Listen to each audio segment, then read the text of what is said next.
Hi everyone, this is Preeti Chaudhary. Welcome to UPSC cracker. जैसा कि आप जानते हैं कि यूपीएससी क्रैकर पे एनसीईआरटी की एक सीरीज चल रही है। एनसीईआरटी की सीरीज में जो हमने स्टार्टिंग की है वो की है इकोनॉमिक्स से। क्योंकि जो इकोनॉमिक्स सब्जेक्ट है वो क्लास 9 से स्टार्ट होता है, तो सबसे पहले हमने क्लास 9 की इकोनॉमिक्स की एनसीईआरटी से स्टार्टिंग की। क्लास 9 के इकोनॉमिक्स के एनसीईआरटी के 2 चैप्टर्स ऑलरेडी कंप्लीट हो चुके हैं। इसी के पैरेलल हम पॉलिटी भी करेंगे। तो पॉलिटी जब हम पढ़ेंगे तो पॉलिटी जो स्टार्ट होता है वो क्लास 6 से स्टार्ट हो जाता है। क्लास 6 से 12 तक हम पढ़ेंगे इसको, क्लास 6 टू 12। इसमें जब 6 से 10 तक पढ़ते हैं तो एक एक बुक है एनसीईआरटी की। उसके बाद 11 एंड 12 में एनसीईआरटी की दो दो बुक्स हैं। तो टोटल आपकी क्या हो जाती है, टोटल जो पॉलिटी की एनसीईआरटी है 9, और इन 9 एनसीईआरटीज में 75 चैप्टर्स आपको पढ़ने को मिलेंगे। तो आज हम स्टार्टिंग कर रहे हैं क्लास 6 की एनसीईआरटी से। एनसीईआरटी का नाम है social and political life part 1, सामाजिक एवं राजनीतिक जीवन। इससे हम स्टार्ट कर रहे हैं, स्टार्ट करते हैं। इसमें हम सबसे पहले क्या देखते हैं कि जो इंडेक्स दिया हुआ है, इसका इंडेक्स हम देख लेते हैं एक बार कि इस बुक में, क्लास 6 की पॉलिटी की बुक में हम एग्जैक्टली क्या क्या पढ़ेंगे, क्या क्या हमें पढ़ने को मिलेगा। देखिए ये इंडेक्स दिया हुआ है, कंटेंट्स दिए हुए हैं यहाँ पे। तो आप देखेंगे कि जो क्लास 6 की एनसीईआरटी की बुक है ये 4 यूनिट्स में डिवाइड कर दी गई है, 4 यूनिट्स में। और हर यूनिट में कुछ अलग कंटेंट लिया गया है। जैसे यूनिट 1 डाइवर्सिटी से रिलेटेड है, तो इसमें हम पढ़ेंगे understanding of diversity chapter 1 and diversity and discrimination chapter 2। उसके बाद गवर्नमेंट के बारे में पढ़ेंगे यूनिट 2 में। चैप्टर 3 है व्हाट इज गवर्नमेंट, गवर्नमेंट क्या होती है, सरकार क्या होती है। यूनिट 3 में हम पढ़ेंगे लोकल गवर्नमेंट एंड एडमिनिस्ट्रेशन के बारे में, जिसमें 3 चैप्टर्स हैं, Panchayati Raj, rural administration and urban administration. उसके बाद 4th यूनिट है लाइवलीहुड्स। इसमें रूरल एंड अर्बन लाइवलीहुड्स कैसे काम करते हैं, क्या होता है, इसके बारे में डिटेल में पढ़ेंगे। तो स्टार्ट करते हैं। यूनिट 1 है क्लास 6 की एनसीईआरटी की डाइवर्सिटी। इसको हिंदी में बोलते हैं विविधता। विविधता, डाइवर्सिटी क्या होती है, विविधता क्या होती है।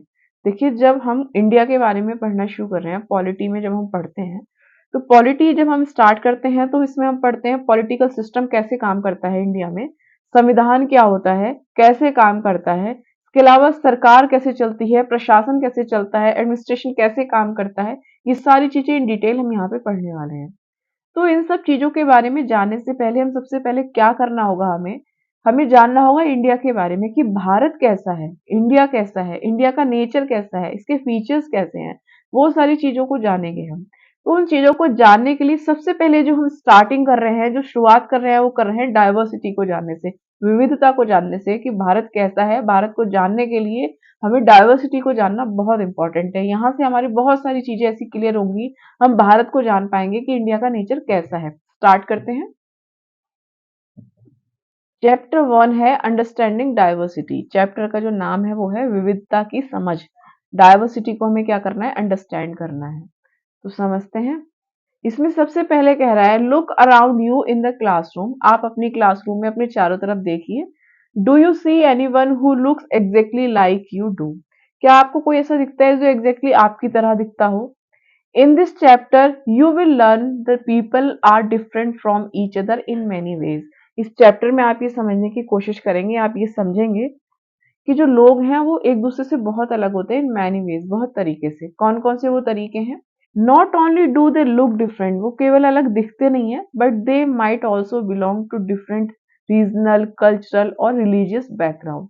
उनके अलग अलग क्या होते हैं, वो अलग रीजन से बिलोंग करते हैं, उनका कल्चर अलग होता है, वो अलग रिलीजन को प्रैक्टिस करते हैं, अलग रिलीजियस उनके बैकग्राउंड होते हैं। तो इस तरीके से लोग कह रहे हैं ना, in many ways people are different, लोग अलग अलग होते हैं इन मैनी वेज। वो कौन कौन से वेज हैं, रीजनल, अलग अलग रीजन के हैं, कल्चर उनका अलग है, रिलीजियस बैकग्राउंड उनके अलग हैं। These differences enrich our lives in many ways and also make them more fun. ये जो डिफरेंसेस हैं ये क्या करते हैं कि हमारी जो लाइफ की क्वालिटी होती है उसको एनहेंस करते हैं। और क्या करते हैं, इन सारी चीजों से हमें एंटरटेनमेंट भी तो करते हैं। जब हमें क्रिएटिविटी दिखेगी, डिफरेंट डिफरेंट चीजें दिखेंगी, तो हम उसको एंटरटेन भी तो करते हैं। सेम चीज देख देख के हम भी तो बोर ही हो जाते हैं ना। तो एंटरटेन भी करती है ये डाइवर्सिटी हमें। All these different people who come from all kinds of backgrounds and belong to all kinds of religions and cultures help to make India so interesting and so diverse.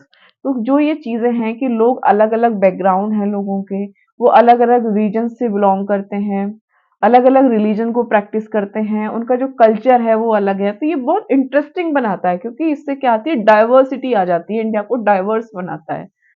अगर सभी लोग एक जैसे होंगे, जैसे अलग अलग लैंग्वेज बोलने वाले लोग होंगे, अलग अलग धर्मों के लोग होंगे, अलग अलग कल्चर को प्रैक्टिस करते होंगे, अगर सब लोग एक जैसा कल्चर प्रैक्टिस करेंगे तो उसमें डाइवर्सिटी तो कुछ हुई नहीं ना, सब एक ही जैसे तो हो गए।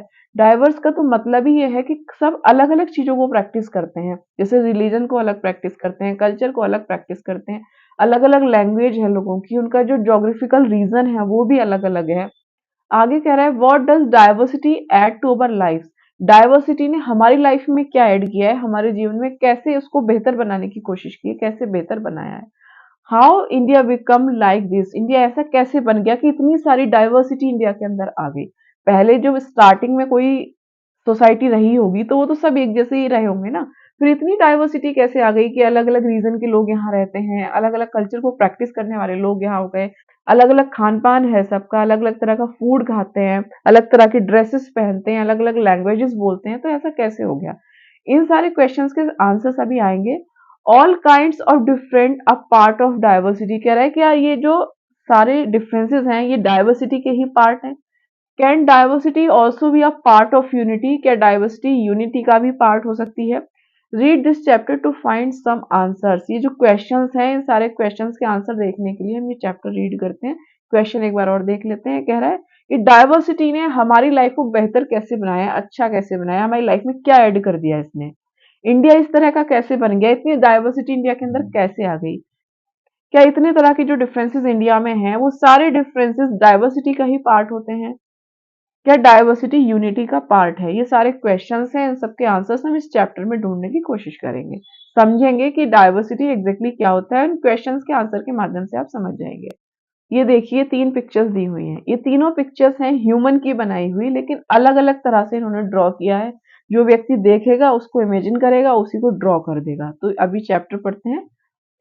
3 children around your age have drawn the figures above, ये जो 3 फिगर्स हैं आपके ही एज के 3 बच्चे हैं उन्होंने बनाई है, क्योंकि ये जो चैप्टर है क्लास 6 के स्टूडेंट को पढ़ाया जा रहा है, तो वो छोटा ही होता है बच्चा, तो उसी के अकॉर्डिंग ये बोल रहे हैं। Use the empty box to draw your human figure, ये एक एम्प्टी बॉक्स दे रखा है, आप यहाँ ड्रॉ कर सकते हैं। आप अगर यूपीएससी की तैयारी कर रहे हैं तो ये सब करने की आपको जरूरत नहीं है। Is your drawing similar to any of others, क्या आपकी ड्रॉइंग जो और लोगों ने बनाई है उनकी तरह सिमिलर है। ये हम पढ़ रहे हैं डाइवर्सिटी को समझने के लिए। The chances are that your drawing is quite different from the other three which you can see are quite different from each other, ये चांसेस ज्यादा रहेंगे कि जो आपकी ड्राइंग है वो तीनों की ड्राइंग से अलग हो, क्योंकि आपने देखा कि ये तीनों बच्चों ने जो ड्राइंग बनाई है ये ड्राइंग भी आपस में अलग अलग है, ये भी सिमिलर नहीं है, तो आप जो बनाएंगे हो सकता है वो भी थोड़ी डिफरेंट हो। तो ऐसा क्यों हो रहा है। This is because each one of us has a unique drawing style, क्योंकि हम सबकी एक यूनिक ड्राइंग स्टाइल होती है। We not only don't look exactly like each other but also differ in terms of language we speak, our cultural backgrounds and religious rituals we observe, and of course the way we draw। हम एक दूसरे से दिखते ही अलग नहीं है, बल्कि हमारे और भी बहुत सारे ऐसे टर्म्स हैं जिनमें हम अलग अलग हैं, जैसे हम अलग अलग लैंग्वेजेस बोलते हैं, हमारे कल्चरल जो बैकग्राउंड्स हैं वो अलग हैं, हम अलग रिलीजियस के रिचुअल्स को फॉलो करते हैं। तो ये जो सारी चीजें, हम अलग बोलना, अलग कल्चर को प्रैक्टिस करना, अलग रिलीजन को प्रैक्टिस करना, हम ये सब घर में देखते हैं, अपने आसपास देखते हैं, एंड वही सब ऑब्जर्व भी करते हैं। तो इसलिए क्या होता है, हमारी ड्राइंग भी दूसरों से अलग होती है। आगे कह रहा है, fill out the following information about yourself, अपने बारे में इंफॉर्मेशन इसमें लिखिए। क्या इंफॉर्मेशन लिखनी है। When I go out I like wear, क्या पहनना पसंद करते हैं जब आप घर से बाहर जाते हैं। तो ये ज्योग्राफी से भी रिलेटेड हो सकता है। लेट सपोज आप लद्दाख में रहते हैं तो वहां सर्दी ज्यादा होती है तो आप गर्म कपड़े पहनेंगे। अगर साउथ इंडिया में रहते हैं तो गर्मी ज्यादा होती है, आप वहाँ पे कॉटन पहनेंगे। नेक्स्ट है, at home I speak in, जब आप घर पे होते हैं तो किस लैंग्वेज में बोलते हैं। आप हो सकता है हिंदी बोलते हो सकता है साउथ में रहते हैं तमिल तेलुगु बोलते हो, मलयालम बोलते हो, या आप इंग्लिश बोलते हो, पंजाब में रहते हैं पंजाबी बोलते हो, कोई भी लैंग्वेज हो सकती है आपकी। माई फेवरेट स्पोर्ट इज, आपका फेवरेट स्पोर्ट कौन सा है वो बताना है। क्रिकेट, फुटबॉल, इंडोर गेम्स हैं, आउटडोर गेम्स हैं, कौन से हैं। I like reading books about, आपको किस बारे में बुक्स को रीड करना अच्छा लगता है। फ्रीडम फाइटर्स के बारे में, लाइफ स्टाइल से रिलेटेड कुछ भी हो सकता है। कौन सी मोटिवेशनल बुक्स पढ़ना पसंद है, क्या है। आगे कह रहा है, now ask your teacher to help you check how many of you have similar answers. जो इन क्वेश्चंस के आंसर आपने लिखे हैं, अब आप अपने टीचर की हेल्प से जान सकते हैं कि कितने स्टूडेंट्स ने सेम आंसर्स दिए हैं। Is there anyone whose list matches your exactly? क्या कोई ऐसा है जिसकी लिस्ट आप ही की तरह एग्जैक्टली हो? प्रोबेबली नॉट, शायद ऐसा ना हो, but many of you have similar answers. हो सकता है बहुत सारे लोगों ने सिमिलर आंसर्स दिए हों। How many like reading the same kind of books? कितने लोग सेम काइंड ऑफ बुक्स को रीड करना पसंद करते हैं? How many different languages are spoken by the students in your class? आपके क्लास में जो स्टूडेंट्स हैं वो डिफरेंट डिफरेंट लैंग्वेजेस बोलते हैं, कितनी तरह की लैंग्वेजेस बोलते हैं? By now, you must have recognized the many ways in which you are quite like some of your classmates and other ways in which you are different from them. अब तक आप ये रिकॉग्नाइज कर चुके होंगे कि आप अपने क्लासमेट से किन चीजों में सिमिलर हैं एंड किन चीजों में डिफरेंट हैं। ये कह रहा है making friends. Do you think it would be easy for you to make friends with someone who was very different from you? तो कह रहा है कि जो अगर कोई ऐसा पर्सन है जो आपसे बहुत डिफरेंट है, बहुत अलग है, तो क्या आपके लिए ईज़ी होगा उससे फ्रेंडशिप करना? Read the following story and think about this. एक स्टोरी दी हुई है, उस स्टोरी को पढ़ते हैं, फिर आप इसके बारे में सोचना क्या ऐसा पॉसिबल है। I had meant it as a joke. मैंने इसको एक जोक की तरह लिया। A joke made a for a small ragged boy who sold newspapers at the Janpath crossing at the busy intersection. Janpath की क्रॉसिंग पे जहाँ बिजी इंटरसेक्शन है वहां पे क्या किया, एक बच्चा है छोटा जिसके कपड़े भी फटे हैं, वो न्यूज़पेपर बेचता है। Every time I cycle past he went run after me. जब भी मैं साइकिल से वहां गुजरता था तो वो मेरे पीछे दौड़ता हुआ आता था, holding out the English paper, और उसके हाथ में इंग्लिश का पेपर होता था, न्यूज़पेपर। स्क्रीमिंग आउट, पीछे से चिल्लाता हुआ आता था, the evenings headlines in the mixture of Hindi and English words. और हिंदी और इंग्लिश वर्ड्स में जो हेडलाइंस थी उनको बोलता हुआ आता था, चिल्लाता हुआ पीछे से। This time I stopped by the payment and asked for the Hindi paper. मैं वहां रुका और मैंने हिंदी पेपर के लिए उससे पूछा। हिज माउथ फेल ओपन, उसका मुंह खुला का खुला रह गया। You mean you know Hindi? क्या आप हिंदी जानते हैं? ही आस्क्ड, उसने पूछा। Of course I said I paid for the paper. मैंने कहा ऑफ कोर्स मैं जानता हूँ और मैंने पेपर के लिए पेड कर दिया।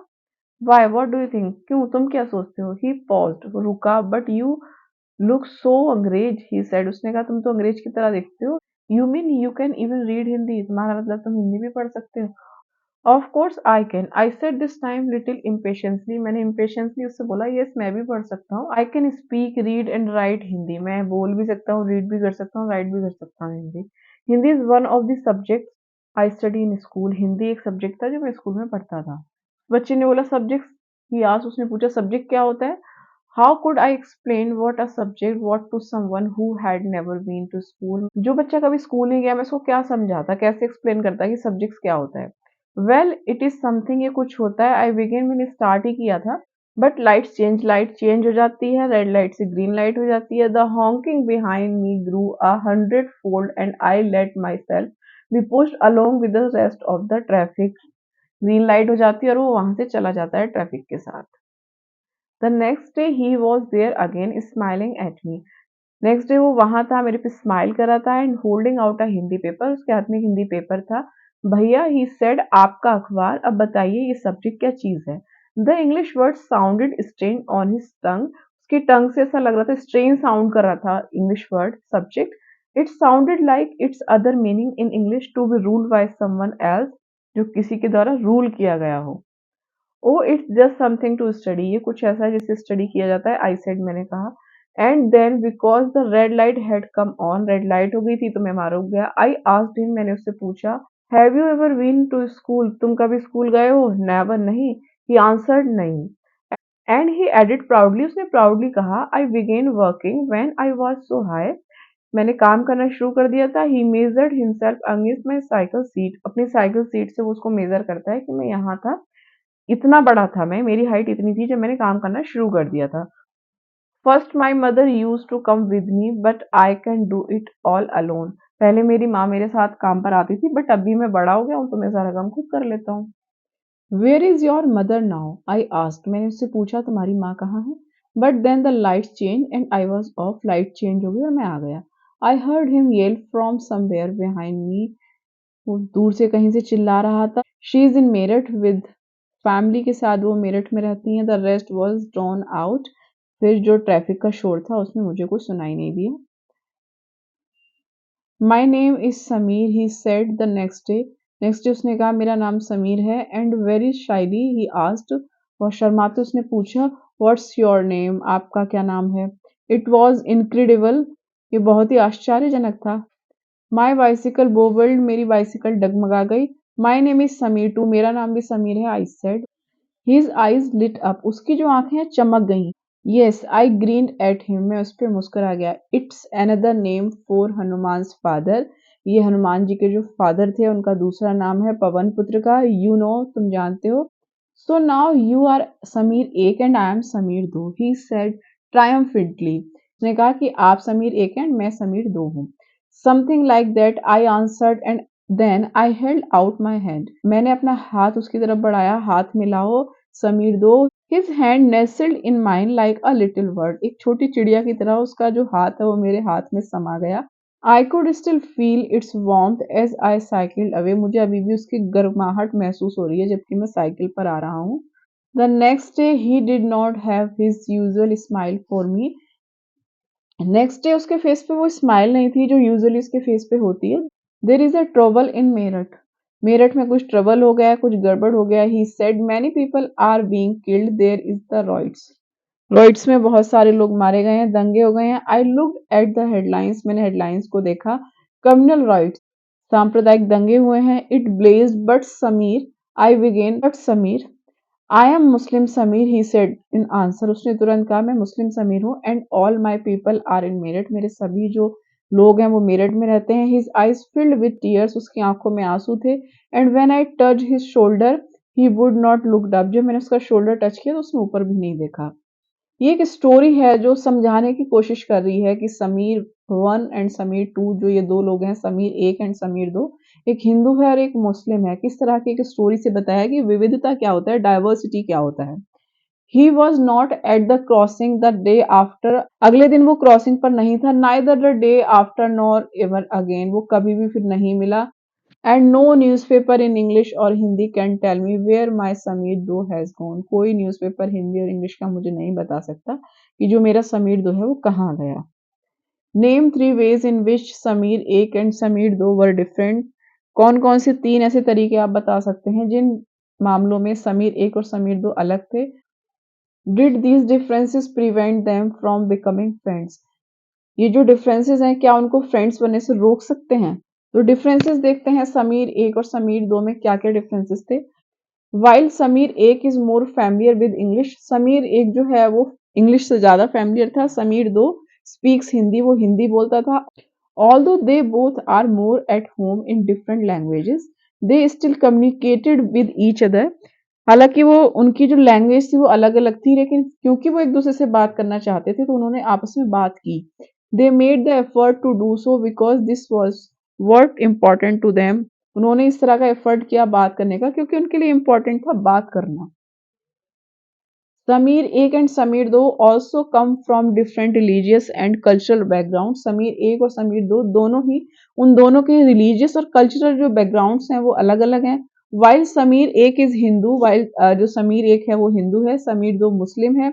Different religious and cultural background such as these are an aspect of diversity, क्योंकि जो इनके रिलीजियस एंड कल्चरल बैकग्राउंड्स हैं वो अलग अलग हैं, इसी को डाइवर्सिटी बोलते हैं, ये डाइवर्सिटी का एस्पेक्ट है। आगे कह रहा है make a list of the festivals that might have been celebrated by the two boys, एक लिस्ट बनाइए जो दोनों बॉयज के द्वारा फेस्टिवल्स को सेलिब्रेट किया जाता है। समीर एक कौन कौन से फेस्टिवल सेलिब्रेट करता है, समीर दो कौन कौन से फेस्टिवल्स को सेलिब्रेट करता है। Can you think of a situation in which you made friends with someone who was very different from you, right a story that describe this, क्या आप एक ऐसी सिचुएशन के बारे में सोच सकते हैं जब आपने उससे दोस्ती की जो आपसे बहुत अलग है, ऐसा कोई पर्सन जिससे आपने दोस्ती की और वो आपसे बहुत अलग है। तो अगर ऐसा कुछ हुआ है आपके साथ तो एक स्टोरी में आप उसको डिस्क्राइब कर सकते हैं।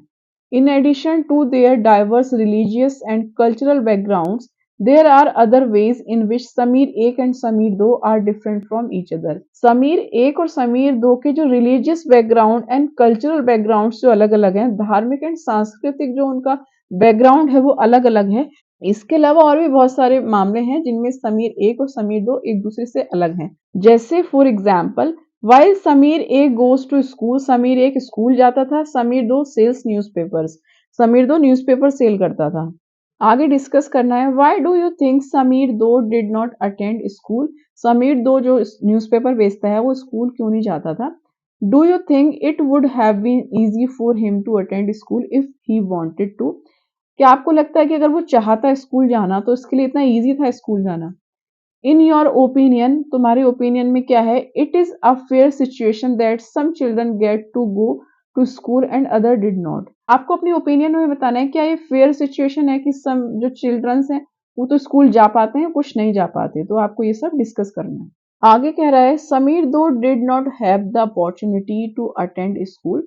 समीर दो को जो है कभी अपॉर्चुनिटी ही नहीं मिली स्कूल अटेंड करने की। Perhaps you have noticed that there are several people in the area where you live who are poor and who did not have enough to eat or wear and sometimes not even a place to live। आप जहाँ रहते हैं आपके आसपास के area में आपने देखा होगा कि बहुत लोग गरीब हैं, जिनके पास ना तो खाने के लिए कुछ है ना पहनने के लिए कपड़े हैं और उनके पास रहने के लिए कोई स्थान भी नहीं है, कोई घर भी नहीं है। This difference is not the same as the one we have seen earlier. ये वाला जो डिफरेंस है ये उस डिफरेंस जैसा नहीं है। ये क्या है, ये लोग गरीब हैं, पुअर हैं, लेकिन अभी हम क्या पढ़ रहे थे? हम डाइवर्सिटी पढ़ रहे थे, विविधता पढ़ रहे थे। डाइवर्सिटी क्या होता है? डाइवर्सिटी में लोग अलग अलग लैंग्वेज के होते हैं, उनके रिलीजन अलग अलग होते हैं, वो अलग अलग कल्चर को प्रैक्टिस करते हैं, तो वो तो होता है डाइवर्सिटी। बट ये क्या है? ये डाइवर्सिटी नहीं है, बल्कि ये क्या है? ये पुअर हैं लोग। तो ये क्या है फिर आगे देखते हैं। Here we are talking not of difference but of inequality। Poor and rich के बीच में इनइक्वालिटी होती है, डिफरेंसेस नहीं होते। डिफरेंसेस होते हैं कि अलग अलग लैंग्वेज बोल रहे हैं आप, डिफरेंट लैंग्वेजेस बोल रहे हैं, अलग अलग रीजन से बिलोंग करते हैं, अलग अलग कल्चर को प्रैक्टिस करते हैं, तो वो होता है डिफरेंस, वो होता है डाइवर्सिटी। बट ये जो यहाँ पढ़ रहे हैं पुअर एंड रिच वाले जो हम डिफरेंस पढ़ रहे हैं, ये इनइक्वालिटी है, डाइवर्सिटी नहीं है। इसको बहुत इंपॉर्टेंट है, इसको आपको समझना है, ये डिफरेंस होता है दोनों के बीच में। Inequality comes about when a person does not have the resources and opportunities that are available to other persons। Inequality कब आती है? जब कुछ लोगों के पास तो रिसोर्सेज अवेलेबल होते हैं, अपॉर्चुनिटीज होती हैं, लेकिन दूसरे लोगों के पास ना तो रिसोर्स अवेलेबल होते हैं ना अपॉर्चुनिटीज होती हैं, तो इसको बोलते हैं इनइक्वालिटी। इनइक्वालिटी होती है, गैर बराबरी होती है, असमता होती है ये। The caste system is another example of inequality. देखिए कास्ट सिस्टम जो है, कास्ट सिस्टम जो है ये डिफरेंस नहीं है, ये विविधता नहीं है, डाइवर्सिटी नहीं है। कास्ट सिस्टम जो है इनइक्वालिटी का एग्जाम्पल है। इसको आप याद रखिए, हो सकता है प्रीलिम्स में यहाँ से क्वेश्चन बन जाए, क्वेश्चन दे और उसमें ये पॉइंट्स बना दे, आप यहाँ फंस सकते हैं, तो ये बहुत इंपॉर्टेंट है। According to this, society was divided into different groups depending upon the work that people did and they were supposed to remain in those groups। में क्या होता है कि सोसाइटी अलग अलग ग्रुप्स में डिवाइड होती है और वो ग्रुप वर्क के अकॉर्डिंग डिवाइड होते हैं, और लोग जिस ग्रुप से बिलोंग करते हैं उसी तरह का काम करते हैं, उसी ग्रुप में रहते हैं। कैसे? So if your parents were porters you could only become a porter. अगर आपके जो पेरेंट्स हैं वो एक बर्तन बनाने, मिट्टी के बर्तन बनाने वाला काम करते हैं, तो आप भी वही करेंगे, नथिंग एल्स, उसके अलावा कुछ नहीं। ये जाति व्यवस्था का सिस्टम है, जाति व्यवस्था का। जब हम वैदिक काल की बात करते हैं तो उस टाइम पर जन्म के आधार पर कैटेगरीज को नहीं डाला गया था, बल्कि लोगों को डिवाइड किया गया था काम के हिसाब से, वर्क के हिसाब से। तो वर्क के हिसाब से 4 कैटेगरीज बनाई गई थी, ब्राह्मण, क्षत्रिय, वैश्य एंड शूद्र। बट आज के टाइम पे ये जन्म के आधार पे होता है कि अगर ब्राह्मण के परिवार में कोई बच्चा पैदा हुआ है तो वो ब्राह्मण ही कहलाता है। This system was considered irreversible. ये जो सिस्टम है ये इरिवर्सिबल है, आप जिसमें हैं वैसे ही रहेंगे। And because you were not suppose to change your profession, क्योंकि आप अपना प्रोफेशन चेंज नहीं कर सकते, it was not considered necessary for you to know anything more than what you needed in your profession. So इसलिए आपको और भी ज्यादा जानने की जरूरत ही नहीं है, क्योंकि आपके प्रोफेशन में, आप जिस घर में आपने जन्म लिया उस तरह का प्रोफेशन आप ऑलरेडी जानते हैं। This created a situation of inequality. इससे इनइक्वालिटी आ जाती है। You will read more about this and other inequalities in the following chapters. जैसे पोर्टर के घर में किसी बच्चे ने जन्म लिया तो पेरेंट्स भी मिट्टी के बर्तन बनाते थे, बच्चे भी मिट्टी के ही बर्तन बनाते हैं, तो उसमें इनकी इतनी इनकम होती नहीं है, तो ऑब्वियसली डिफरेंसेस आ जाते हैं। कोई दूसरी फैमिली होगी, वो कुछ और काम करते होंगे, तो उसमें उनकी इनकम ज्यादा होती होगी, तो इससे क्या होता है, कुछ लोग पुअर रह जाते हैं, कुछ लोग रिच हो जाते हैं, तो इससे इनइक्वालिटी आ जाती है। पार्ट वन में हमने पढ़ा है कि डाइवर्सिटी क्या होता है, विविधता क्या होता है। आज हम देखेंगे कि डाइवर्सिटी हमारी लाइफ को कैसे बेहतर बनाती है, डाइवर्सिटी से हमारी लाइफ में क्या क्या ऐड हुआ है। तो स्टार्ट करते हैं। कह रहा है what does diversity add to our life, हमारी लाइफ को कैसे बेहतर बनाया है डाइवर्सिटी ने, हमारी लाइफ में क्या क्या ऐड किया है। लास्ट वीडियो में हमने एक स्टोरी पढ़ी थी, उस स्टोरी को ही यहाँ हम कंटिन्यू कर रहे हैं। कह रहा है जस्ट लाइक समीर एक एंड समीर दो बिकम फ्रेंड्स, जैसे समीर एक एंड समीर दो आपस में फ्रेंड्स बने। You might have friends who are very different from you, आपके भी फ्रेंड होंगे जो आपसे बहुत अलग होंगे। You have probably eaten different kinds of food in their homes, आपने उनके घर में जाके डिफरेंट काइंड ऑफ फूड्स खाए होंगे। Celebrate different festivals with them, अलग अलग तरह के त्योहारों को सेलिब्रेट किया होगा उनके साथ।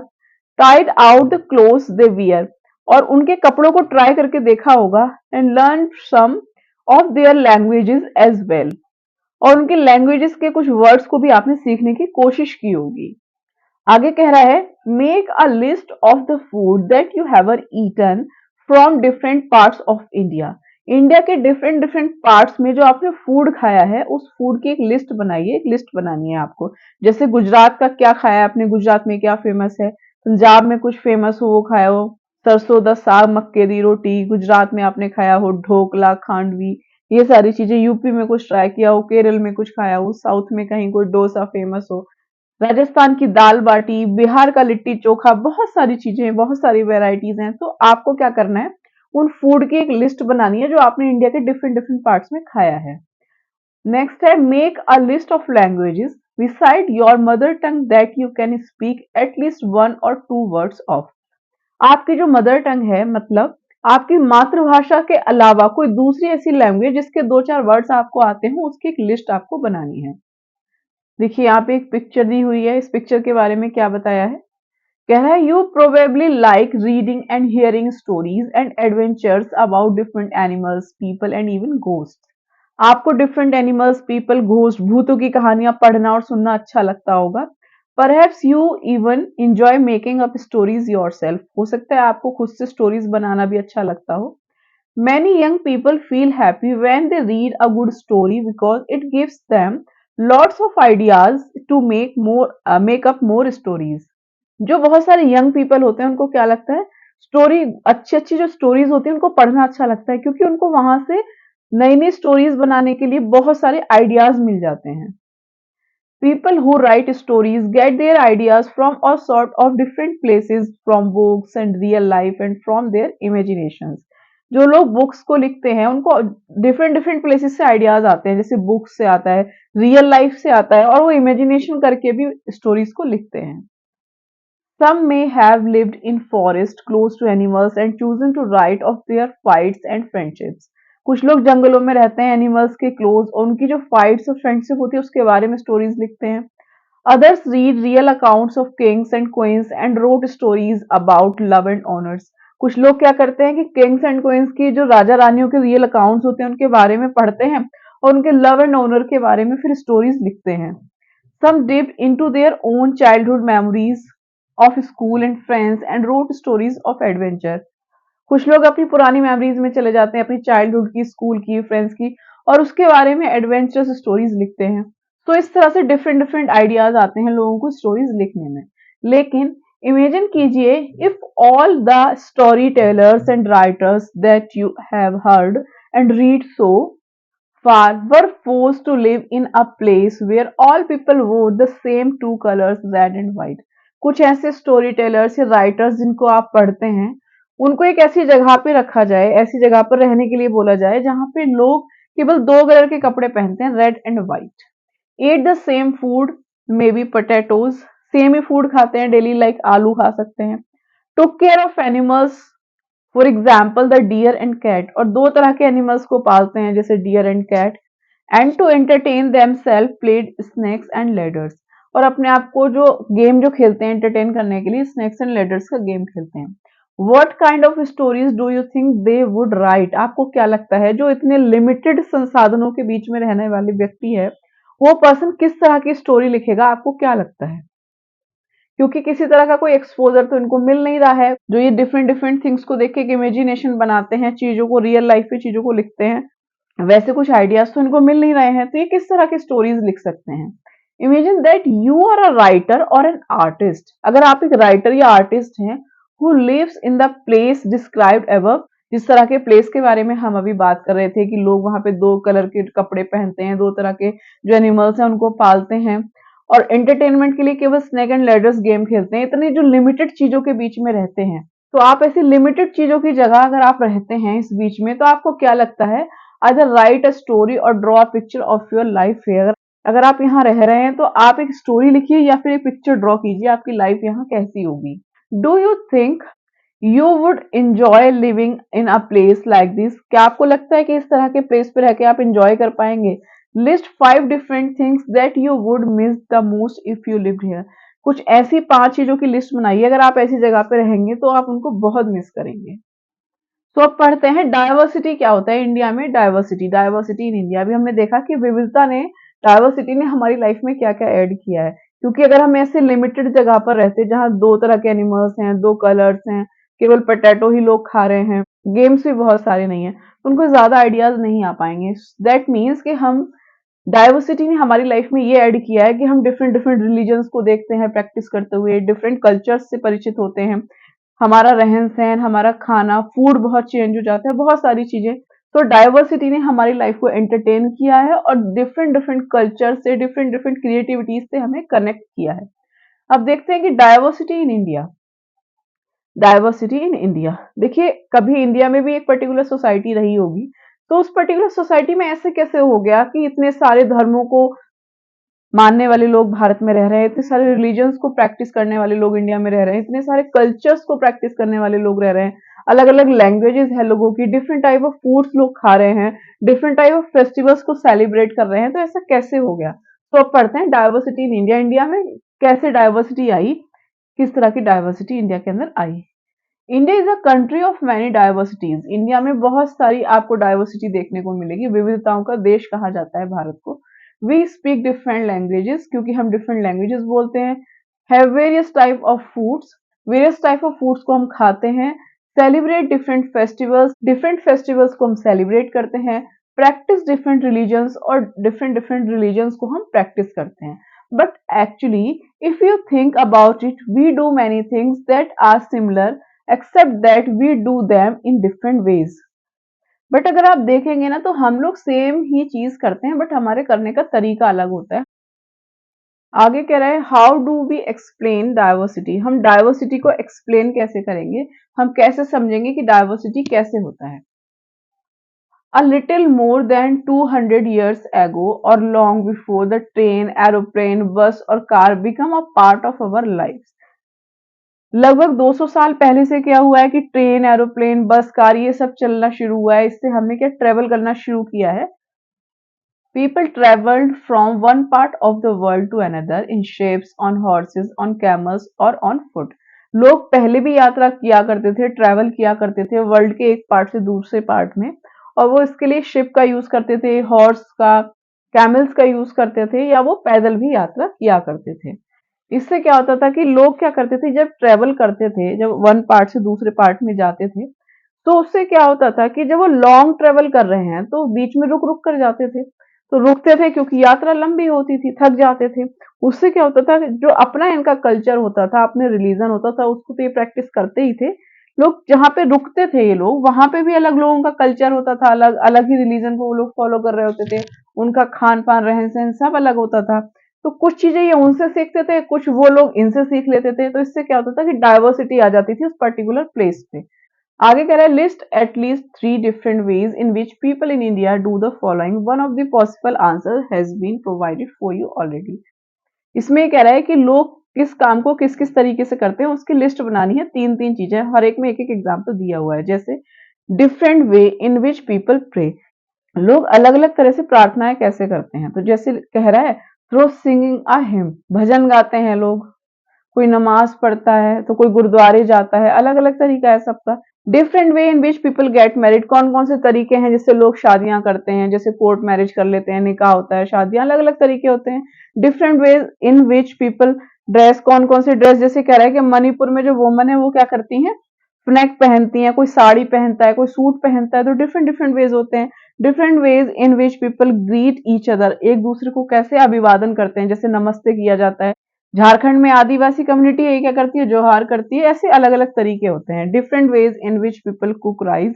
लोग राइस कैसे कैसे बनाते हैं, बिरयानी बनाते हैं, मीट वगैरह डालकर बिरयानी बना लेते हैं या सब्जियां डालकर बिरयानी बना लेते हैं, प्लेन राइस बना लेते हैं, कुछ और तरीका होता है, लोगों का अपना अपना तरीका है बनाने का। सो आपको ये लिस्ट बनानी है।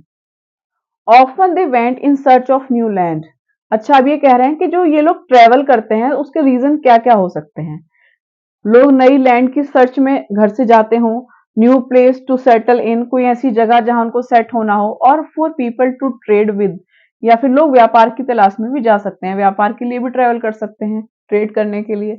And because it took so long to travel, once they got to a place people stayed there often for a long time. इसमें क्या होता है कि जब वो ट्रेवल करना स्टार्ट करते थे तो वो क्या करते थे, किसी प्लेस पर रुक जाते थे, क्योंकि ट्रेवल बहुत लंबा होता था, लंबा टाइम लगता था, तो वो जगह जगह रुकते थे। Many other left their homes because there are famines and drought and they could not get enough to eat. और लोग घर क्यों छोड़ देते थे, क्या होता था, फेमिन्स, अकाल आ जाता था, या ड्रॉट, सूखा पड़ जाता था। इससे क्या होता था, लोगों को खाने के लिए कुछ नहीं मिलता था। Some went in search of work while others left because there was a war. कुछ लोग काम की तलाश में जा रहे हैं तो कुछ युद्ध की वजह से चले गए हैं, वॉर हो गई है। Sometimes as they began to make their home in new places, people began to change a little, and at other times they managed to do things in the old way. लोग जब कहीं दूसरी जगह पर घर बना लेते हैं, नई जगह पर घर बनाते हैं, तो उनमें चेंजेस आने लगते हैं, चाहे उनके खाने को लेकर हो, रहन सहन को लेकर हो, लैंग्वेज को लेकर हो, और कुछ वो पुरानी चीजों को ही प्रैक्टिस करते रहते हैं।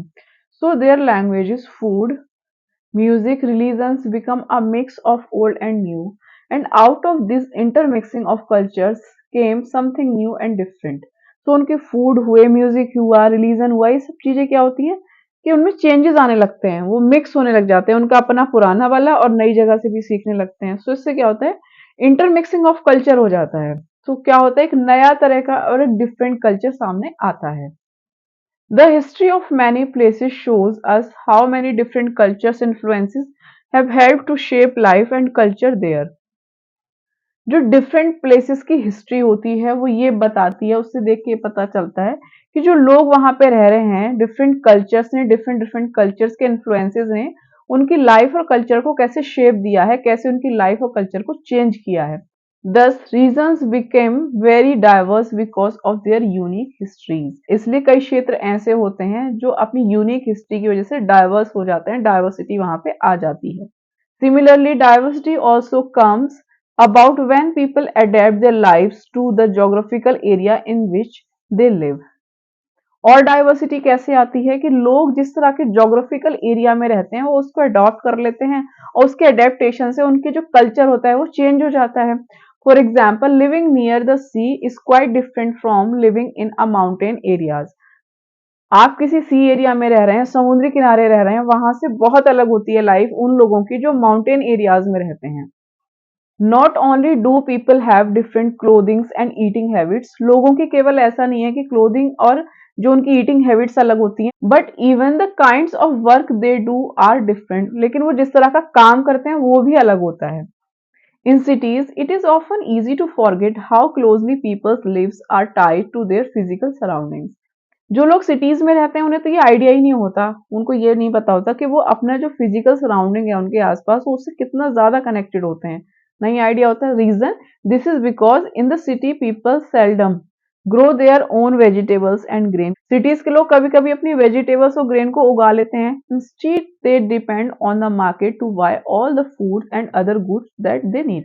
इसके अलावा जितने भी फूड और ग्रेन की उन्हें जरूरत होती है, जिनकी भी गुड्स की जरूरत होती है, वो उसके लिए मार्केट पे डिपेंडेंट होते हैं।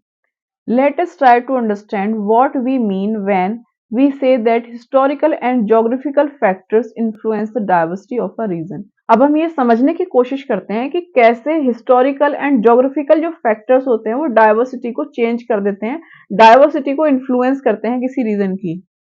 We can do this by reading about life in two different parts of the country, Kerala and Ladakh.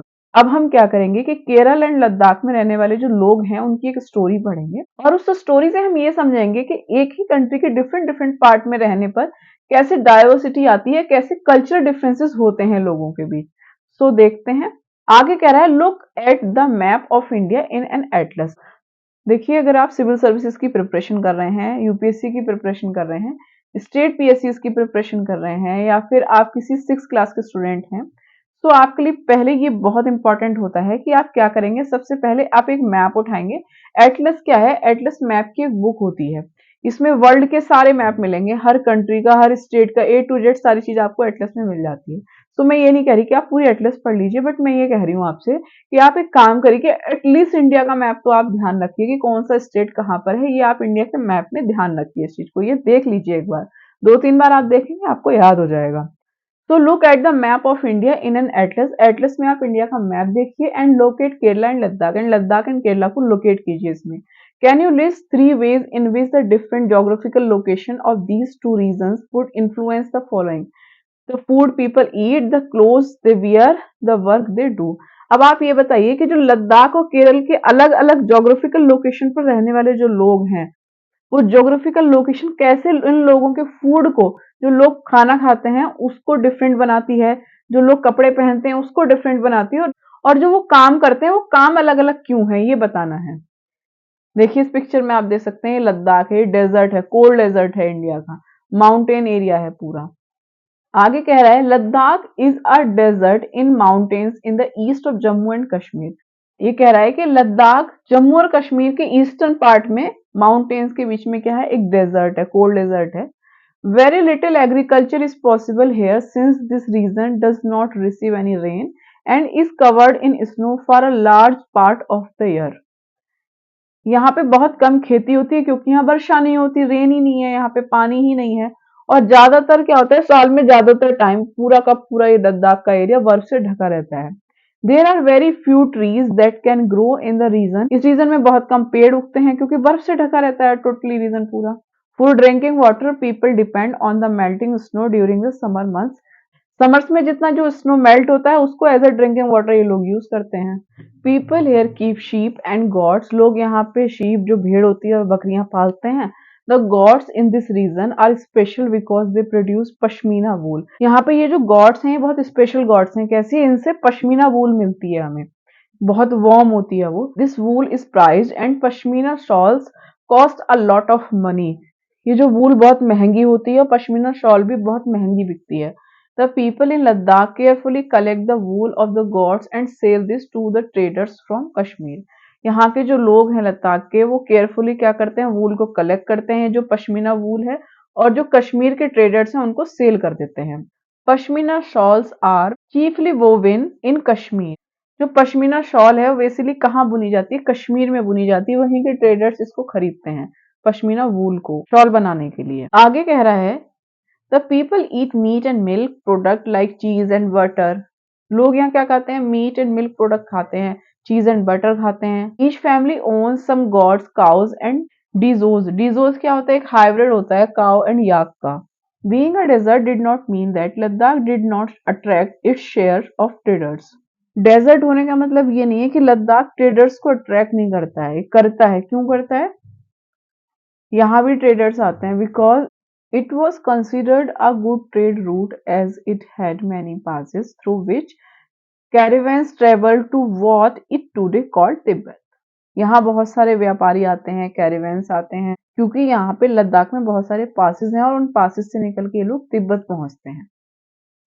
These caravans carried textiles, कपड़े लाते हैं अपने साथ, स्पाइसेस लेकर आते हैं, मसाले, रॉ सिल्क एंड कारपेट्स वगैरह अपने साथ लेकर आते हैं। आगे कह रहा है Buddhism reach Tibet by Ladakh. Ladakh से ही तिब्बत क्या पहुंचा था, बौद्ध धर्म पहुंचा था। Ladakh is also called little Tibet. Ladakh को लिटिल तिब्बत भी बोला जाता है। Islam was introduced in this region more than 400 years ago। लगभग 400 साल पहले इस्लाम धर्म यहाँ पे इंट्रोड्यूस हुआ। There is a significant Muslim population here. और आज के टाइम पे एक सिग्निफिकेंट अच्छी खासी मुस्लिम पॉपुलेशन यहाँ पे देखने को मिलती है। Ladakh has a very rich oral tradition of songs and poems. Ladakh में सॉन्ग्स एंड पोएम्स का एक ओरल ट्रेडिशन देखने को मिलता है। Local versions of the Tibetan national epic the Kesar saga are performed and sung by both Muslims and Buddhist. Tibet का ही एक एपिक है, ग्रंथ है केसर सागा। ये क्या होता है कि इस केसर सागा में जो स्टोरीज हैं उसको मुस्लिम्स एंड बुद्ध दोनों ही नाटक के रूप में परफॉर्म भी करते हैं और गाते भी हैं। आगे कह रहा है Kerala is a state in the south west corner of India. India के साउथ वेस्ट कॉर्नर में एक स्टेट है, उसका नाम है केरल। मैप में आप देखिए, इंडिया के मैप में आपको मिलेगा। It is surrounded by the sea on one side and hills on the other side. इसके एक तरफ तो सी है, समुद्र है, और दूसरी तरफ हिल एरियाज है। अ number of spices like paper, जिसको काली मिर्च बोलते हैं, क्लोव्स, जिसको लौंग बोलते हैं, एंड कार्डिमम्स, इलायची, are grown on the hills. इसकी जो पहाड़ियां हैं यहाँ पर पेपर्स, क्लोव्स, कार्डिमम जैसे जो स्पाइसेस हैं वो यहाँ पे उगते हैं। It is spices that made this region an attractive place for traders. ये स्पाइसेस की वजह से ट्रेडर्स के लिए अट्रैक्टिव प्लेस है, क्योंकि इसके व्यापार से ट्रेडर्स को फायदा होता था। Jewish and Arab traders were the first to came here. Jewish जो यहूदी और अरब ट्रेडर्स थे जो सबसे पहले यहाँ आए थे केरल में। The Apostle of Christ, Saint Thomas, is believed to have come here nearly 2000 years ago, and he is credited with bringing Christianity to India. Sant Thomas यहाँ आए थे लगभग 2000 साल पहले, और उन्होंने क्रिश्चियनिटी इंडिया में वो लेकर आए, जो क्रिश्चियन धर्म है, ईसाई धर्म को उन्होंने इंडिया में इंट्रोड्यूस कराया। Many Arab traders also came and settle down here. बहुत सारे अरब ट्रेडर्स आए यहाँ पर और वो यहाँ पे सेटल डाउन भी हो गए। Ibn Battuta who travelled here a little less than 700 years ago। Ibn Battuta जो करीब 700 साल पहले यहाँ आया था, wrote a travelogue in which he describes the lives of Muslims and says that they were a highly respected community। ये Ibn Battuta आए थे यहाँ पे लगभग 700 साल पहले। उन्होंने एक बुक में अपने जो यात्रा वृतांत था इनका, अपने जो ट्रेवल के बारे में लिखते थे, उनमें इन्होंने ये बताया मुस्लिम्स के बारे में कि इंडिया में जो मुस्लिम्स हैं वो हाईली रिस्पेक्टेड कम्युनिटी है। The Portuguese discovered the sea route to India from Europe when Vasco da Gama landed with his ship here। जब वास्को डी गामा इंडिया पहुंचा तो उसने यूरोप से लेके इंडिया तक का जो सी रूट था उसको डिस्कवर किया। Because of all these various historical influences, people in Kerala practice different religions such as Judaism, Islam, Christianity, Hinduism and Buddhism। अब इतना सारा जो कल्चरल इन्फ्लुएंस हुआ, लोग अरब से आए, पुर्तगाल से आए, यूरोप से आए, तो इतने सारे जो लोग आए यहाँ पर, तो उन्होंने क्या किया, यहाँ के कल्चर को इन्फ्लुएंस कर दिया। वो अपना कल्चर यहाँ पे इन्होंने मिक्सअप कर दिया। यहाँ पे यहूदी, इस्लाम, क्रिश्चियनिटी, हिंदू, बौद्ध, बहुत सारे धर्म यहाँ पर आ गए। तो इससे क्या हुआ कि केरल जो जगह है वहां पे डाइवर्सिटी आ गई, डाइवर्सिटी आ गई, क्योंकि यहाँ पे डिफरेंट लैंग्वेजेस बोलने वाले लोग हो गए, डिफरेंट रिलीजन को प्रैक्टिस करने वाले हो गए, डिफरेंट कल्चर को प्रैक्टिस करने वाले हो गए लोग यहाँ पे, इसलिए यहाँ पे डाइवर्सिटी आ गई। The fishing net used here look exactly like the Chinese fishing net and are called चीना वाला। यहाँ पे जो फिशिंग नेट यूज करते हैं उसको चीना वाला बोला जाता है, और ये बिल्कुल वैसा दिखता है जैसे चीन में फिशिंग नेट होता है। ये इस पिक्चर में आप देख सकते हैं, ये है चाइनीज फिशिंग नेट। केरल में भी लोग इस तरह के नेट को यूज करते हैं, ये एग्जैक्टली वैसा दिखता है जैसे चीन में नेट यूज किया जाता है। Even the utensil use for frying is called the cheena chatti and it is believe that the word cheen could have come from China. और फ्राई करने के लिए जो बर्तन यूज करते हैं उसको बोलते हैं चीना चट्टी। ऐसा माना जाता है कि जो वर्ड है चीन, ये भी चाइना से आया है। सो चाइना का इन्फ्लुएंस भी केरल में आपको देखने को मिलेगा। The fertile land and climate are suited to growing rice and a majority of people here eat rice, fish and vegetables. Kerala की जो फर्टाइल लैंड और वहाँ का जो क्लाइमेट है वो तो राइस पैदा करने के लिए बहुत अच्छा है, वो इसलिए वहाँ पे चावल पैदा होते हैं। तो लोग मेजोरिटी ऑफ पीपल यहाँ क्या खाते हैं, राइस, फिश एंड वेजिटेबल्स को खाते हैं। सो जो ज्योग्राफिकल लोकेशन होती है वो आपके कल्चर को इस तरह से इन्फ्लुएंस कर देती है। इस पिक्चर में आप देख सकते हैं ये क्या हो रहा है, ये बोट की एक कंपटीशन हो रहा है, इसको बोट रेस इसको बोलते हैं। इसका नाम है फेस्टिवल का ओणम, ओणम बोलते हैं इसको। आगे कह रहा है while the Kerala and Ladakh are quite different in terms of their geographical features, the history of both regions has been similar culture influences। अभी हमने देखा कि लद्दाख में भी बहुत सारा काफिला जाता रहता था, जो तिब्बत की साइड जाता था, फिर बौद्ध धर्म, मुस्लिम धर्म, क्रिश्चियन धर्म वहां पहुंचा। अब केरल का हमने देखा कि केरल में भी कितने अरब के लोग आए, पुर्तगीज आए, यूरोप से लोग आए, तो कल्चर इन्फ्लुएंसेस हुआ। हालांकि लद्दाख और केरल को जब आप इंडिया के मैप में देखते हैं तो इनकी जो ज्योग्राफिकल लोकेशन है वो बहुत अलग है, एकदम अलग है, फिर भी दोनों में ही कल्चरल इन्फ्लुएंसेस हमको देखने को मिले हैं। Both regions were influenced by Chinese and Arab traders. यहाँ पे चाइनीज एंड अरब ट्रेडर्स आए जिनकी वजह से रीजन इन्फ्लुएंस हुआ। It was the geography of Kerala which allowed for the cultivation of spices and the special geographical location of Ladakh and its wool that drew traders to these regions.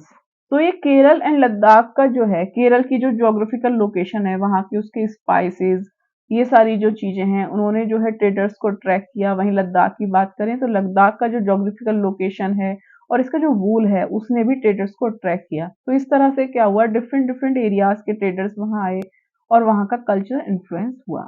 Thus, history and geography are often tied in the cultural life of a region। इस तरह से आप देख सकते हैं कि history और geography जो होती है उसकी वजह से वहां की कल्चरल लाइफ जो होती है उस रीजन की, वो बहुत इन्फ्लुएंस होती है, एकदम उससे जुड़ी हुई होती है।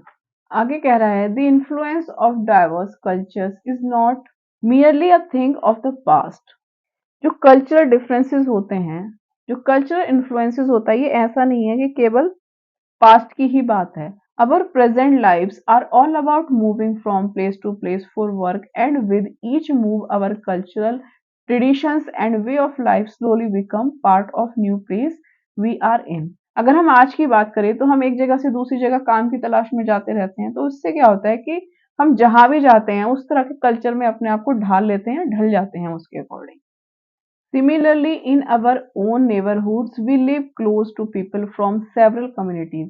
हमारे आसपास several communities के लोग रहते हैं, हम उन्हीं के close भी होते हैं जहाँ रह रहे होते हैं। Our daily lives are about the ways in which we do things together and hear stories about each other's lives, customs and tradition।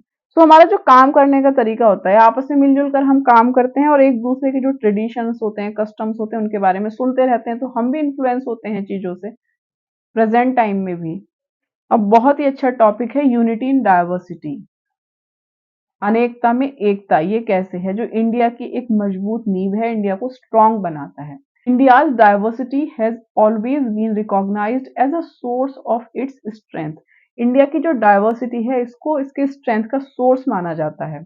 When British ruled India, जब ब्रिटिश का, अंग्रेजों का रूल था इंडिया पर, woman and man from different cultural, religious and regional backgrounds came together to oppose them. तो जो man and woman थे, जिनके कल्चर अलग थे, रिलीजन अलग थे, अलग अलग रीजन के थे वो लोग, वो सब एक साथ आए और उन्होंने मिलकर अंग्रेजों का विरोध किया। India's freedom movement had thousand of people of different backgrounds in it. जब इंडिया में फ्रीडम मूवमेंट्स चल रहे थे, स्वतंत्रता संग्राम चल रहा था भारत के अंदर, तो अलग अलग जगहों के लोग, अलग अलग बैकग्राउंड के लोग एक साथ आते थे और मिलके वो अंग्रेजों से लड़ा करते थे। They worked together to decide joint action, they went to jail together and they found different ways to oppose the British।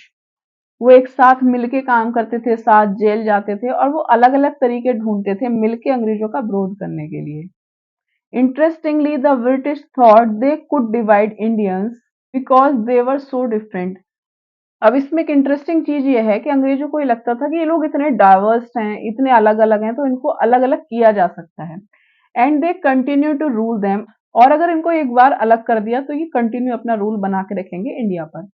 But the people showed how they could be different and yet be united in their battle against the British. But लोगों ने उनको ये दिखा दिया कि चाहे वो कितने भी अलग हैं, लेकिन ब्रिटिश के अगेंस्ट में लड़ने के लिए वो सब यूनाइटेड हैं। यहाँ एक ये पोयम दे रखी है, पोयम आप इसको पढ़ सकते हैं। जो जालियन वाला कांड हुआ था, वहां पे जो मैसेकर हुआ था, उस मैसेकर के बाद ये पोयम लिखी गई थी, आप इसको पढ़ सकते हैं। This song was sung after the Jallianwala Bagh massacre in Amritsar, in which a British general opened fire on a large group of unarmed, peaceful people, killing many and wounding even more। ये जो जालियान वाला बाग था, वहां पे लोग unarmoured थे, उनके पास कोई हथियार नहीं था, पीसफुल कोई प्रोटेस्ट कर रहे थे। जो अंग्रेजों का कोई रूल आया था उसके अगेंस्ट ये मिलके सब क्या कर रहे थे, प्रोटेस्ट कर रहे थे। पे जो अनआर्म्ड और पीसफुल प्रोटेस्ट कर रहे थे लोग, तो उसमें क्या हुआ, एक ब्रिटिश जनरल था, उसने खुलेआम इन सब पर गोलियां चलवा दी।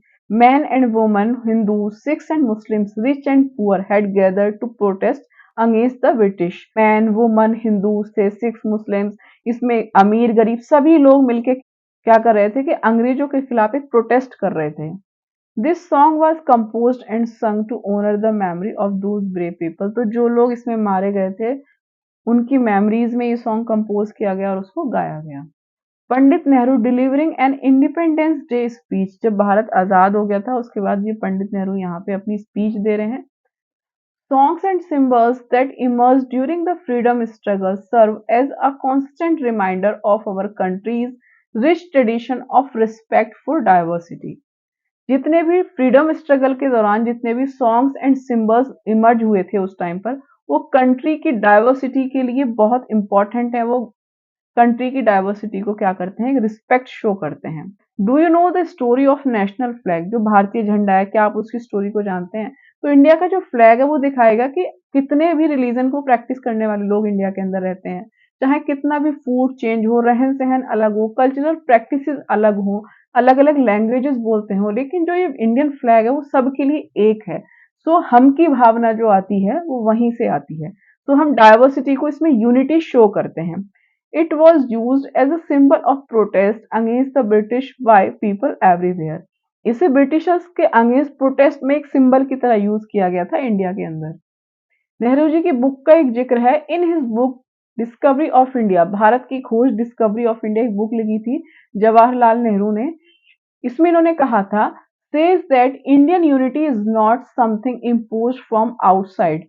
इंडिया में जो यूनिटी है, जो डाइवर्सिटी में यूनिटी है, यूनिटी इन डाइवर्सिटी, वो ऐसा नहीं है कि वो बाहर से कहीं से थोपी गई है, इम्पोज की गई है, but rather it was something deeper. ये कुछ ऐसा डीपर है। And with in its fold the widest tolerance of belief and custom was practised and every variety acknowledge and even encouraged. तो इंडिया में जो डाइवर्सिटी में यूनिटी दिखती है, यूनिटी इन डाइवर्सिटी, तो वो यूनिटी कहीं बाहर से थोपी हुई चीज नहीं है, बल्कि लोग एक दूसरे के जो बिलीव्स हैं, एक दूसरे की जो ट्रेडिशंस हैं, कस्टम्स हैं, उनको क्या करते हैं, एक्सेप्ट करते हैं। लोगों में रिस्पेक्ट है एक दूसरे के प्रति, इसलिए इंडिया में यूनिटी है, यूनिटी इन डाइवर्सिटी है। ये इन्होंने लिखा है अपनी बुक में। It was Nehru who coined the phrase unity in India to describe the country. Unity in diversity का जो ये फ्रेज है, ये नेहरू जी ने अपनी बुक में दिया था।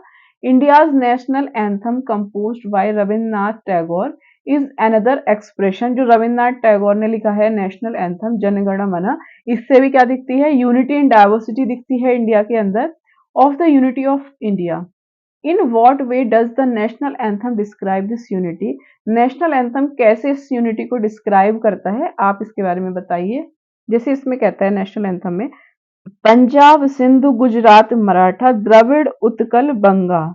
तो ये क्या करता है, हर जगह को कनेक्ट कर रहा है इंडिया के। विंध्य हिमाचल यमुना गंगा, ये सारी जगहों को कनेक्ट कर रहा है, एक एक जगह का नाम ले रहा है। सो इससे क्या होता है, यूनिटी को दिखा रहा है कि कितनी भी जगह हैं ऑल ओवर द इंडिया, जितने भी प्लेसेस हैं वहां पे रहने वाले लोग सबके लिए इंडिया एक है। तो ये दिखाता है unity in diversity.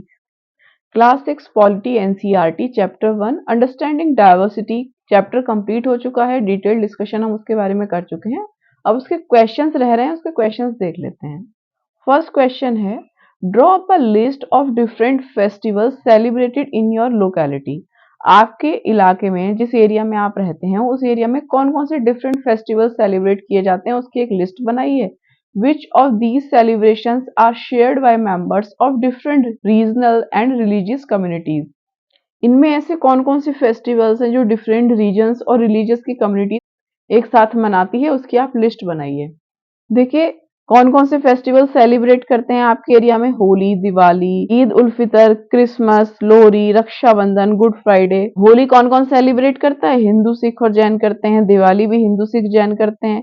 Eid ul Fitr Muslims करते हैं। क्रिसमस क्रिश्चियंस करते हैं। लोहरी हिंदू और सिख करते हैं। रक्षाबंधन हिंदू सिख जैन तीनों करते हैं। और गुड फ्राइडे जो सेलिब्रेट करते हैं वो क्रिश्चियन सेलिब्रेट करते हैं। Almost all the members of different communities in our neighborhood share the celebrate these festivals। तो जिस एरिया में आप रहते हैं उस एरिया में लगभग जो आपके जो नेबर्स होते हैं वो सेम ही फेस्टिवल्स को सेलिब्रेट करते हैं। सेकेंड क्वेश्चन है, what do you think living in India with its rich heritage of diversity adds to our life? जो इंडिया में रिच हेरिटेज है डाइवर्सिटी का, इस डाइवर्सिटी ने आपकी लाइफ में क्या ऐड किया है, आपकी लाइफ को कैसे बेहतर बनाया है, इसके बारे में बताना है। सेकेंड आंसर है the rich heritage of diversity in India enrich our lives in many ways. हमारी जो लाइफ की क्वालिटी है, हमारी जो डाइवर्सिटी है, इसने हमारी लाइफ को बहुत तरीके से बेहतर बनाया है। जैसे नंबर वन है we learn many things from each other and share our experiences. हम एक दूसरे से बहुत कुछ सीखते हैं और अपने एक्सपीरियंसेस को शेयर करते हैं। नंबर टू है we celebrate different festivals together and learn different languages culture ETC. क्या होता है कि जब हम साथ साथ रहते हैं, डिफरेंट टाइप ऑफ फेस्टिवल्स को सेलिब्रेट करते हैं, अलग कम्युनिटी के साथ रहते हैं, तो हम डिफरेंट लैंग्वेजेस को सीखते हैं, अलग अलग कल्चर को सीखते हैं, जिसमें हम नया नया फूड सीखते हैं, नया ड्रेसिंग सेंस सीखते हैं, नए कस्टम्स को सीखते हैं, बहुत सारी चीजें हम आपस में सीखते हैं। थर्ड पॉइंट है a sense of friendship and unity develops which bring harmony and prosperity. देखिए, जब हम अलग रिलीजन के लोगों के साथ रहते हैं, अलग कल्चर को प्रैक्टिस करने वाले लोगों के साथ रहते हैं, अलग ट्रेडिशन वाले लोगों के साथ रहते हैं, अलग अलग लैंग्वेजेस बोलने वाले लोगों के साथ रहते हैं, तब हमें ये पता लगता है कि हाँ, ये जो एक दूसरे को एक्सेप्ट करने वाली और एक दूसरे की रिस्पेक्ट करने वाली जो फील है, जो भावना है, वो ऐसे टाइम में जनरेट होती है। तब हमें फ्रेंडशिप एंड यूनिटी का भी जो भाव है वो मन में आता है। सो इससे हमें इस तरह की भावनाएं हमारे मन में डेवलप होती है। सो इस तरीके से क्या होता है कि ये जो रिच हेरिटेज है डाइवर्सिटी का, ये हमारी लाइफ को एनरिच करता है। क्वेश्चन थर्ड है do you think the term unity in diversity, अनेकता में एकता, is an appropriate term to describe India? क्या ये जो वर्ड है यूनिटी इन डाइवर्सिटी, ये एक अप्रोप्रिएट टर्म है इंडिया को डिस्क्राइब करने का? अभी हमने तो कितना चैप्टर में इन डिटेल सारी चीजें पढ़ी थी। What do you think Nehru is trying to say about Indian unity in the sentence quoted above from his book the discovery of India? So Nehru ji ने जो एक बुक लिखी थी the discovery of India, Bharat की खोज, उसमें इन्होंने ये जो फ्रेज दिया था यूनिटी इन डाइवर्सिटी, इसका क्या मतलब था? The phrase unity in diversity well describes India, ये इंडिया को डिस्क्राइब करता है। India is a land of various cultures, caste, creed and religions, still people live in harmony and brotherhood. क्योंकि India में बहुत तरह के कल्चर्स हैं, डिफरेंट डिफरेंट कास्ट हैं, क्रीड हैं एंड डिफरेंट डिफरेंट रिलीजन्स को प्रैक्टिस करने वाले लोग रहते हैं। लोगों के मन में भाईचारे की भावना है। इतने सारे लैंग्वेज को प्रैक्टिस करने वाले अलग अलग लोग हैं, अलग अलग धर्मों को मानने वाले लोग हैं, फिर भी लोगों के मन में एक दूसरे के प्रति एक्सेप्टेंस एंड रिस्पेक्ट है, ब्रदरहुड की एक फील है, लोगों के मन में एक भावना है। दे सेलिब्रेट फेस्टिवल्स टुगेदर, एक साथ फेस्टिवल्स को सेलिब्रेट करते हैं। Share their joys and sorrow together, अपने सुख दुख आपस में बांटते हैं। Differences in terms of cultures, religions and languages add enchantment and spice to our lives. ये जो डिफरेंट डिफरेंट कल्चर्स हैं, अलग अलग धर्म है, अलग अलग लैंग्वेजेस को बोलने वाले लोग हैं, एक दूसरे को अट्रैक्ट करते हैं, एक दूसरे से सीखते हैं, एक दूसरे से क्रिएटिविटी आती है इन चीजों में। This diversity helps us live a harmonious life, ये जो डाइवर्सिटी है हमें सामंजस्यपूर्ण जीवन जीने में मदद करती है। In fact unity in diversity is base for Indian culture nationalism. In fact ये जो डाइवर्सिटी है ये क्या दिखाती है, ये इंडियन कल्चरल नेशनलिज्म है, उसकी यूनिटी को दिखाती है, उसका ये बेस है।